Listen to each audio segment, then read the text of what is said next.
Catania è una casa di vetro oppure ci sono delle nubi che non fanno filtrare delle notizie richieste dalla vostra associazione e di interesse per tutti i cittadini? Ma diciamo che c'è un vero e proprio silenzio assordante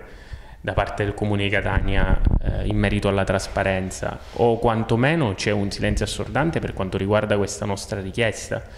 Cioè la richiesta che abbiamo voluto fare come associazione dei consumatori Codici di conoscere l'elenco nominativo di coloro che sono stati beneficiari del maxi incentivo di oltre 600.000 euro per il cosiddetto incentivo per i dipendenti dell'ufficio tributi, incentivo che, mi piace sottolineare, proviene dalle tasse e dalle tasche dei cittadini catanesi, in quanto sono somme prelevate dalle tasse, appunto dall'IMU fatta pagare ai cittadini catanesi, che quindi hanno il diritto di conoscere come vengono spesi i soldi dei cittadini. Noi riteniamo che quando si parla di soldi pubblici deve esservi un rendiconto al centesimo, e ci sembra veramente inquietante la risposta che il Comune ci ha inviato. Ci ha infatti inviato un elenco che non vuol dire nulla, è una non risposta, è un elenco dove ci sono scritte le somme ma non c'è scritto il nome e cognome di chi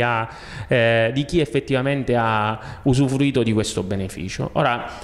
ci sembra questa risposta francamente una presa in giro, un'offesa all'intelligenza dei cittadini, e siccome non permettiamo a nessuno di prendere in giro i cittadini catanesi, noi non ci fermiamo, ma certamente andremo avanti. Chiederemo un'audizione anche a Roma al commissario nazionale dell'anticorruzione, il dottore Cantone, il magistrato Cantone. Abbiamo predisposto un esposto da indirizzare all'anticorruzione e impugneremo al TAR il provvedimento perché riteniamo che sia carente dei requisiti essenziali di trasparenza che prevede la legge nazionale, la legge numero 33 del 2013. Ora, noi riteniamo che questa risposta sia molto grave perché noi vorremmo che le pubbliche amministrazioni, e ci battiamo per questo, siano delle case di vetro, sia riconosciuto a tutti i cittadini il sacrosanto diritto di accedere liberamente alle informazioni